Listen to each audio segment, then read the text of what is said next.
आसपास का क्या है, जो है मिट्टी वगैरह वहाँ पे कैसी है, इन चीज़ों को हमने उस वहाँ पे जानने की कोशिश की। इन चीज़ों को जानकारी के दौरान हमको पता चला कि बच्चा 60 फीट पे कहीं लगा हुआ है, फंसा हुआ है, और जो है बोरवेल का जो साइज़ है वो 8 इंच का था, और बच्चे की उम्र लगभग 10 से 11 साल थी। लेकिन वहाँ पे जाने के बाद हमको पता चला कि बच्चा एक दिव्यांग बच्चा है। हमको प्रारंभिक सूचना के बाद हमने जिला प्रशासन को जो है सलाह दिया कि आप वहाँ पे बच्चे के बोरवेल में तुरंत ऑक्सीजन की सप्लाई इंश्योर करवाइए, और ऑक्सीजन सप्लाई वहाँ पे उन्होंने चालू करवा दी। फिर हम वहाँ पे जो है हमने ये भी बोला कि आप जो है बोरवेल के आसपास के एरिया को सिक्योर कराइए, ताकि ऐसा ना हो कि जो देखने वाले लोग हैं, बाईस्टैंडर हैं, वो सब जाएँ और वहाँ पे कुछ बोरवेल में गिरे बच्चे को चोट पहुँचे।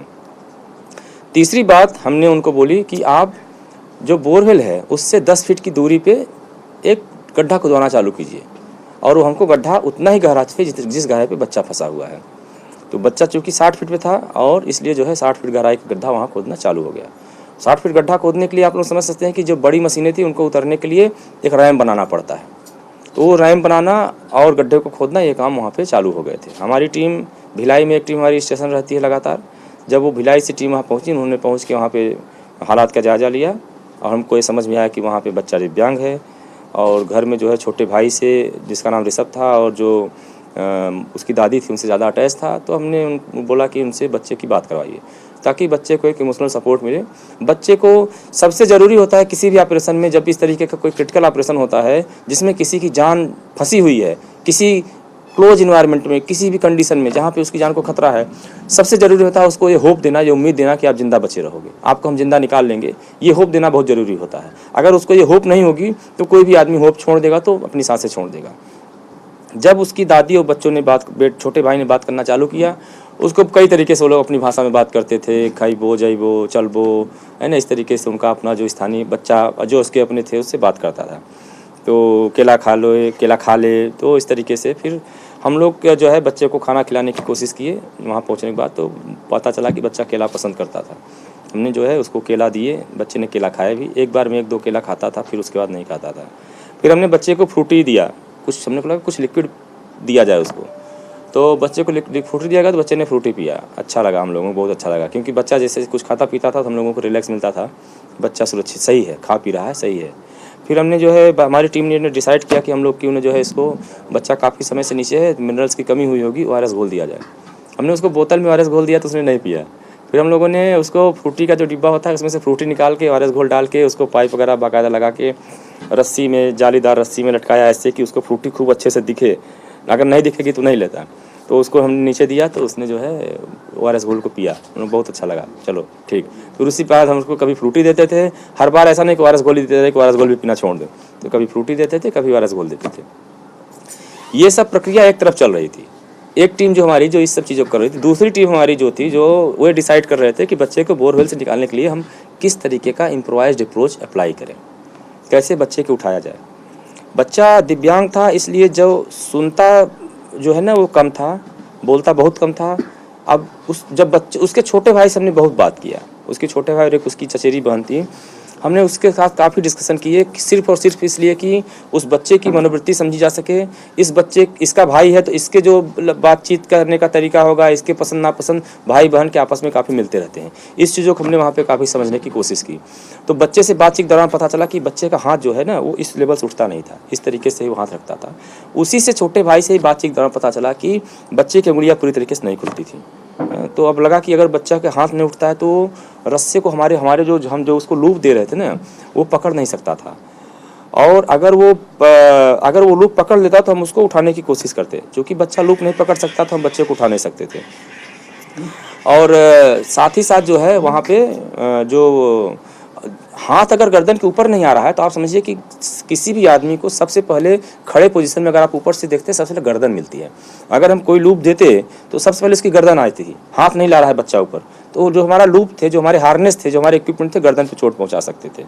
इस बात का वहाँ पे डर था, इसलिए हम जो है अप्लाई करने से पहले बहुत सोच रहे थे।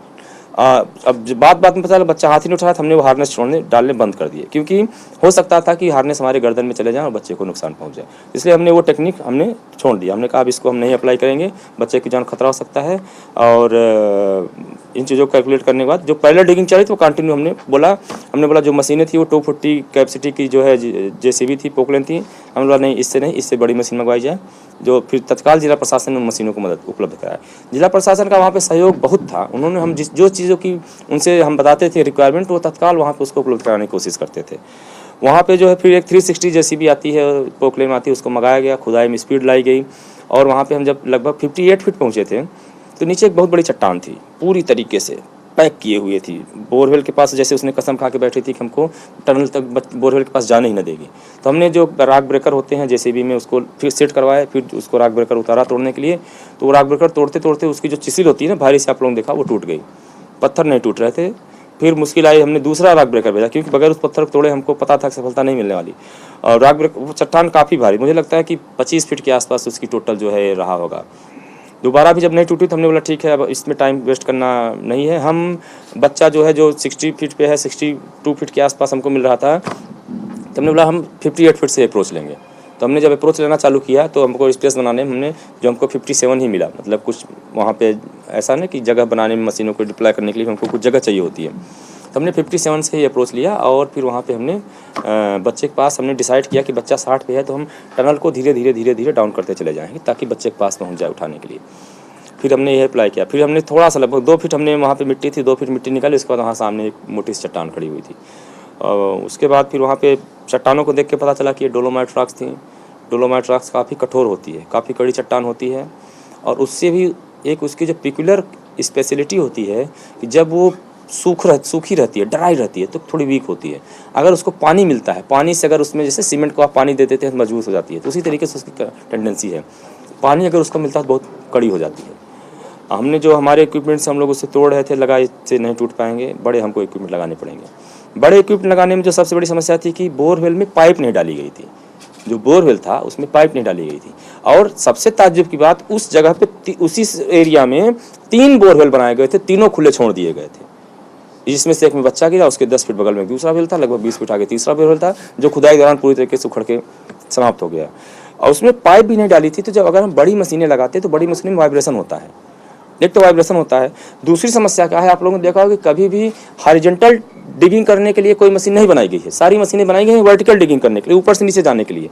तो क्या करते हैं, मशीनों की सिस्टम होता है कि एक जगह वो प्रेशर बनाता है, दबाता है, फिर वो हैमरिंग करके वहाँ पे एक छोटी सी कैविटी बनाता है ताकि उसका जो इक्विपमेंट होता है, चिसल होती है, उसमें सेट हो सके। फिर वो नीचे हैमरिंग करते चला जाता है और काम होता रहता है। अब ये एक तो इस तरीके से उसमें उस टनल में मशीन जो ऊपर खड़ी होकर नीचे खुदाई करती है, उसको जो है हम नीचे खड़ा करके सामने कैसे खुदाई करवाएं, ये बड़ी समस्या थी। फिर हम लोगों ने वहाँ पे जगह बनाया, सब कुछ एडजस्ट किया। एक जो है वैगन करियर था, अल्टीमेट वही था इक्विपमेंट जो काम कर सकता था, लेकिन उसमें वाइब्रेशन बहुत ज़्यादा होता था। वाइब्रेशन ज़्यादा था तो उस टनल जैसा मिलता है, पाइप नहीं लगी थी तो मिट्टी गिर सकती थी, बच्चे को चोट आ सकती थी, एक बात। दूसरी बात, अगर मलबा गिरेगा तो जो पानी था बोरवेल में, जो पानी था उसका लेवल बढ़ जाता तो बच्चे को सांस लेने में समस्या आ सकती थी। और ये चीज़ कई बार हुआ, बोरवेल में पानी बढ़ता था तो हम लोग तुरंत जो है जिला प्रशासन को बता के गांव के जितने बोरवेल थे सारे चलवा रखे थे। कोई भी जो है बोरवेल बंद नहीं करने दिए, जितने भी सबमर्सिबल पंप थे सारे ऑन कर रखे थे ताकि किसी भी तरीके से टनल में पानी न बढ़ने पाए। साथ ही साथ वहाँ पे जो है जो हमारी टीम ऊपर लगी हुई थी, वो जो है एक छोटा सा डल्लू बांध के रस्सी में डालती रहती थी और पानी निकालती रहती थी ताकि जो है किसी भी प्रकार से पानी न बढ़ने पाए। ये सबसे इसमें ऑपरेशन में जो दूसरी सबसे बड़ी जो है एकदम स्पेशलिटी पिक्युलरिटी मिली, अभी तक हमको नहीं मिली थी। बोरवेल से लगी हुई एक केविटी थी, मतलब इस तरीके से बोरवेल सीधा रहता है, नीचे जाने के बाद 60 फीट बाद इस तरीके से बोरवेल टिल्ट हो गया था, इस तरीके से, और बच्चा यहाँ चला गया था। तो पहले जब बच्चा जब तक थका नहीं था, इधर सामने आके खाने पीने के कुछ सामान ले लेता था, पानी जो हम बेचते थे या जूस बेचते थे ले लेता था। लेकिन जब बच्चा थक गया तो जाके उस केविटी में लेट गया, और जब लेट गया तो उसने पानी भी लेना बंद कर दिया, खाना भी लेना बंद कर दिया। यहाँ से हमारी टीम की चिंता बहुत ज़्यादा बढ़ गई, और यहीं से जो है लगातार लगभग जो है हमारी टीम ने लगभग सबने बच्चे से इतना हम लोग इमोशनली अटैच हो चुके थे, हर बार उसकी सांस गिनते गिनते हम लोग फील करने लगे थे उसकी सांसों को। फिर हमारी टीम ने भी लगभग सबने खाना छोड़ ही दिया था। और फिर लास्ट के जो 72 आवर में हमने जो 104 के जो 72 लास्ट लेग था, उसमें हमारी टीम में से किसी ने सोया भी नहीं। लगातार हम लोग जगते रहे, सिर्फ इसलिए कि एक भी सेकंड काम रुकने न पाए। और वहाँ पे काम इतना टेक्निकल हो चुका था कि अगर एक टीम जब बड़ी मशीनों का वाइब्रेशन मॉनिटर करने के लिए हम खुद नीचे वहाँ पे रुक के देख के वाइब्रेशन देखते थे, रॉक्स में कितने वाइब्रेशन शिफ्ट हो रहा है, मशीन का वाइब्रेशन कितना है, टनल में बोरवेल में वाइब्रेशन कितना आ रहा है, पानी में हलचल कितनी मिल रही है, ऊपर से एक टीम कैमरे से पूरी टीम मॉनिटर करती रहती थी। हमको इस बात की भी चिंता थी कि बच्चा दिव्यांग था, हो सकता है मशीनों की भारी आवाज़ से वो चिढ़ जाए। इस बात को भी हम लोग लगातार देख रहे थे, तो उसके एक्सप्रेशन को भी लगातार देख रहे थे। रात में एक बार हमारे सामने ऐसा हुआ भी, हमको लगा कि बच्चा मशीनों की आवाज़ से पीड़ित हो रहा है, बार बार अपने सर को बार इस तरीके से हिला रहा था, तो हमने मशीनों को रुकवा दिया। लगभग 10 मिनट मशीनें शांत रहीं, जब उसके बाद फिर बच्चे की हरकत शांत हो गई, फिर हमने चालू कराया। अच्छा ये था कि बच्चे ने दोबारा वैसे एक्सप्रेशन नहीं दिए। तो इस चीज़ों को मतलब हमें हर चीज़ों को माइंडफुली ऑब्जर्व कर रहे थे। साथ ही साथ बीच बीच में हम डॉक्टर को बुलाते थे, डॉक्टर आता था।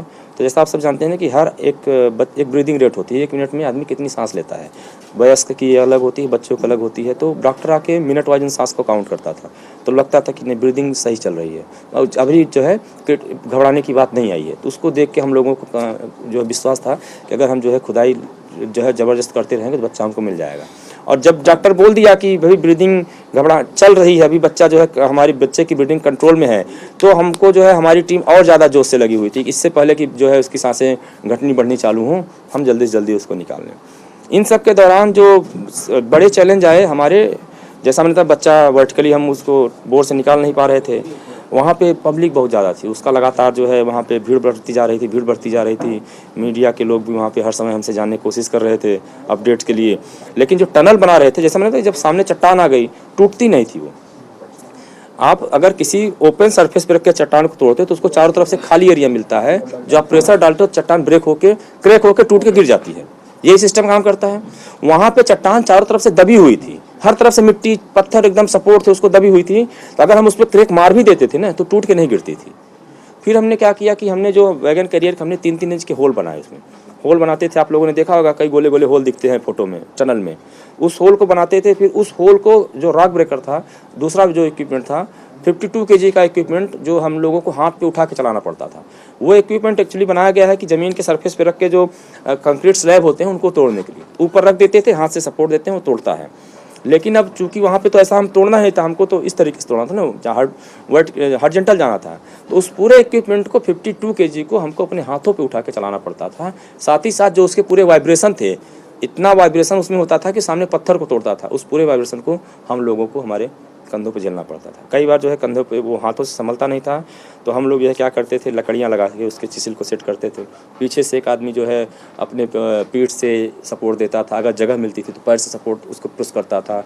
तीसरा बंदा उसको वहाँ होल्ड कराता था कि खिसकने न पाए। खिसकने से प्रेशर, जो मशीन तो चलती रहेगी लेकिन वो प्रेशर उस पर हिट नहीं करेगी, उस प्रेशर को मेंटेन कराना पड़ता था। तो ये चैलेंजेस हमारे सामने आ रहे थे जो बहुत बड़े थे।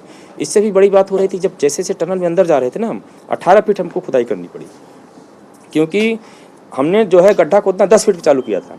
लेकिन आप लोग जानते हैं जैसे जैसे हम नीचे जाते हैं ना, तो लगातार हम जो है एक बेस बनता जाता है। मशीनों की अपनी एक क्षमता होती है, जेसीबी हमेशा मिट्टी ऐसे उठा के मुड़ जाती है, तो जैसे मुड़ती थी ना, हर बार वो 1-2 इंच आगे बढ़ जाती थी। तो वो 1-2 इंच आगे बढ़ते बढ़ते नीचे 18 फीट तक बढ़ चुकी थी। अब हमको टनल 18 फीट खोदनी पड़ी। और जब 5 फीट अंदर हम लोग 6 फीट अंदर चले गए, तो इतनी ह्यूमिडिटी, अब वो लेवल ही वही था जहाँ से पानी निकलता था, तो कीचड़ पानी मिट्टी भरे रहते थे। मतलब कीचड़ से मतलब एकदम खूब अच्छा हम लोगों का वो हो गया था वास्ता। कई बार वो कीचड़ में से बदबू आती रहती थी, वहाँ क्लोज में फंसा हुआ है कीचड़, तो पत्थरों में एक कैविटी बनी रहती थी, पानी टपकने से पत्थर टूट गया है, वहाँ कैविटी बन गई, उसमें मिट्टी आ गई है। उसमें जो है जब जो मिट्टी आती थी वो बदबूदार मिट्टी आती थी, तो वो भी समस्याएँ थी। सबसे जो और प्रॉब्लम आ रही थी कि एयर जो है टनल में कम जाती थी। वहाँ पे क्या होता था कि अंदर हवा कम जाती थी, तो हवा हम लोगों को सांस लेने के लिए हवा कम मिलती थी। वो जब हवा कम होती थी तो सांस जब हमारी जो कि हम लोगों को कम मिलती थी तो हमको परेशानी आती थी। बच्चे को तो हमने ऑक्सीजन पाइप दे रखी थी, उसको ऑक्सीजन मिल रही थी, लेकिन जो टनल में वहाँ पे ऐसा कुछ कर नहीं पा रहे थे, तो हमको उस परेशानी आती थी सांस लेने में। लेकिन उन सब चुनौतियों के बावजूद हमारा पूरा फोकस था बच्चे को सुरक्षित निकालने में। हम बच्चे को निकालने में लगे रहे। अभी हम इन चीज़ों को याद आ रहा है कि हाँ, वहाँ पे हमको इस तरह के कीचड़ भी मिले थे। उस समय हमको वो कुछ नहीं, हमको कीचड़ मिलता था तो हम खुश हो जाते थे, थोड़ा मिला मिट्टी मिल गई है। 18 फीट की टनल में आप लोग मतलब हमने लगभग 15 फीट हमने पत्थर काटे हैं। और बाहर जो है हम इसीलिए जो है आप लोगों का जो रहता था सवाल कि कितना समय लगेगा, तो हम टाइम नहीं दे पा रहे थे। कुछ उसमें पत्थर ऐसे थे जो 2 घंटे में कट जाते थे, कुछ पत्थर ऐसे थे 4-4 घंटे लगे हमको उसको तोड़ने में। लगातार हम उसको तोड़ते रहे। और जो बड़ी मशीन चलती थी, जो वैगन कैरियर चलता था, वो क्या उसका सिस्टम होता था, वो ड्रिल करते हुए एक डस्ट पाउडर का डस्ट बना देती है। चट्टान रहती है ना, उसको तोड़ तोड़ के डस्ट बना के उड़ाती है। जैसे आपने देखा कि बोरवेल होता है तो पानी डाल के मिट्टी जो टूटी लूज मिट्टी है उसको ऊपर उठाते हैं, अब वो मशीन क्या है कि जो पत्थर उसने तोड़ा है उसको बाहर निकालने के लिए वहाँ एयर प्रेशर देती है, तो पत्थर उड़ के ऊपर आता है पाउडर जैसा। तो टनल में पूरा पाउडर भर जाता था, एकदम पत्थर का जो है पाउडर भर जाता था, चारों तरफ दिखता कुछ नहीं था, आंखों में जलन होने लगती थी, सांस में मतलब पूरे नाक भर जाते थे, गलों में खराश आने लगती थी, क्योंकि पूरा पूरा पाउडर भर जाता था। ये सब वहाँ पे हम लोगों को बड़े चैलेंजेस मिल रहे थे।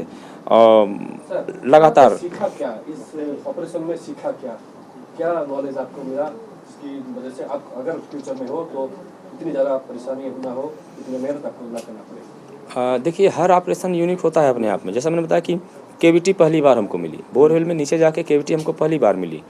दूसरी बात जो है, अब मिट्टी अगर होती है तो उसकी अपनी स्टाइल होती है।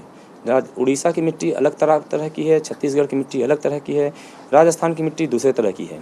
हर जगह जब हम जाते हैं तो वहाँ की सिचुएशन को देख के ही हम असेस कर पाते हैं कैसे हम कर पाएंगे।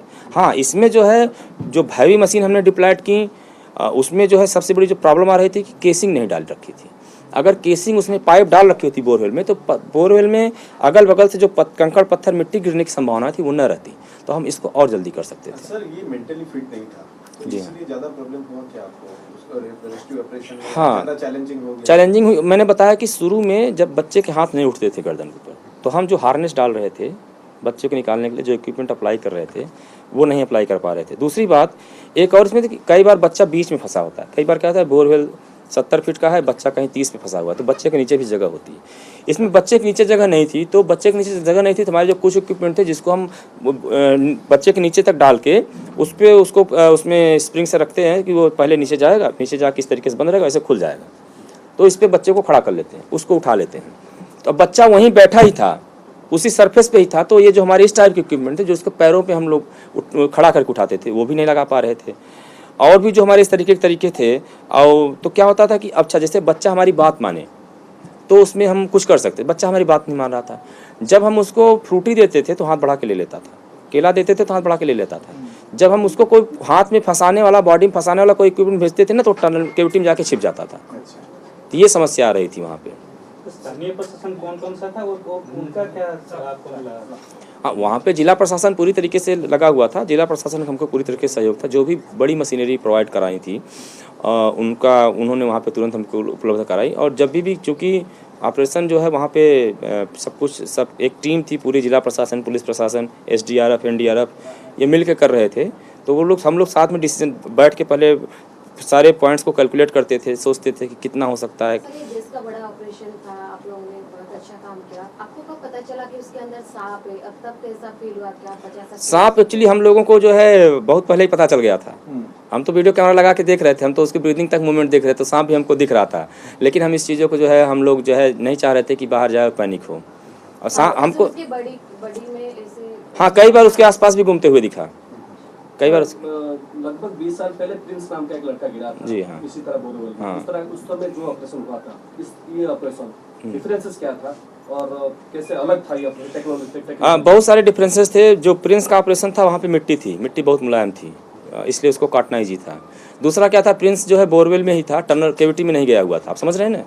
तीसरी बात क्या थी कि जो है वो बच्चा सामान्य था, ये मेंटली रिटार्डेड बच्चा था। आप बोल रहे थे कि उसकी सांस आप चेक कर रहे थे, तो वो प्रक्रिया कैसा था, कैसे चेक कर रहे थे? हमने कैमरा डाल रखा था, एक्चुअली हमने कैमरा लगा रखा था। जो बच्चे के विजुअल्स आप लोगों को मिले हैं, हमने कैमरा लगा रखा था वहाँ पे नीचे, उसके थ्रू हम बच्चे को देखते रहते थे। तभी हमको पता चला कि नीचे सांप है, नीचे कैविटी है, और जो है ये जो आप बताएं ब्रीदिंग, तो हम बच्चे के जो है बच्चे के पास कैमरा ले जाके उसके जो एब्डामेन थे ना, उसके मूवमेंट को ऑब्जर्व करते थे, तो समझ में आ जाता था। सर, ये पूरी सर सब करने के बाद भी एक दूरी थी रेस्क्यू टीम और बच्चे के अंदर। जब ये कैसे आप ये दूरी को कैसे मिटाया, और जब इसको रेस्क्यू किया उसका पहला रिस्पॉन्स क्या था? मेन हमने लास्ट में भी जो है ना, जब बच्चे के पास पहुंच गए थे ना, एक बड़ी सी चट्टान जो थी वो पूरा उसने हमारा रास्ता रोक रखा था। देखिए, बच्चा कोई ऐसी छोटी चीज़ था नहीं कि हम इसे हाथ डाल के उठा लें, ठीक है। एक 10 साल का बच्चा था, उसको उठाने में ये भी ध्यान रखना था कि इसको और चोट ना आने पाए, और उसको खींचने ऐसा नहीं था, कोई बोरी नहीं था कि हम रस्सी बांध कैसे खींच लें, ठीक है। तो जब हम उसमें पहुंचे, एक बड़ी सी चट्टान थी। पहले तो हमको इतनी जगह बनानी थी कि बच्चे को 8 इंच के बोरवेल से उठा के आपको टनल में टर्न कराना था। अब बच्चा कोई रबड़ का खिलौना नहीं था कि आप कहीं से उसको मोड़ते चले जाइए। तो हमने क्या किया कि पहले हमने उस चट्टान को हटाना, सबसे बड़ी समस्या थी, बड़ी मोटी चट्टान थी, मैं आप लोगों को दिखाऊंगा वीडियो उसके, तो वो नीचे न गिरने पाए। तो हमने पहले बोरवेल को पूरा पैक किया, ठीक है, बोरवेल को पूरा पैक किया हमने, उसमें हमने बोरी लगा के उसको पूरा बंद करके टाइट करके उसकी रस्सी अलग से रखी ताकि कुछ नीचे न गिरने पाए। अब बड़ा हैमर अब नहीं मार सकते थे, हमको बड़े हैमर चलाने में पहले भी डर था, अब तो बच्चा सामने दिख रहा है, चट्टान है, लेकिन छोटे हैमर से चट्टान टूटने वाली नहीं थी।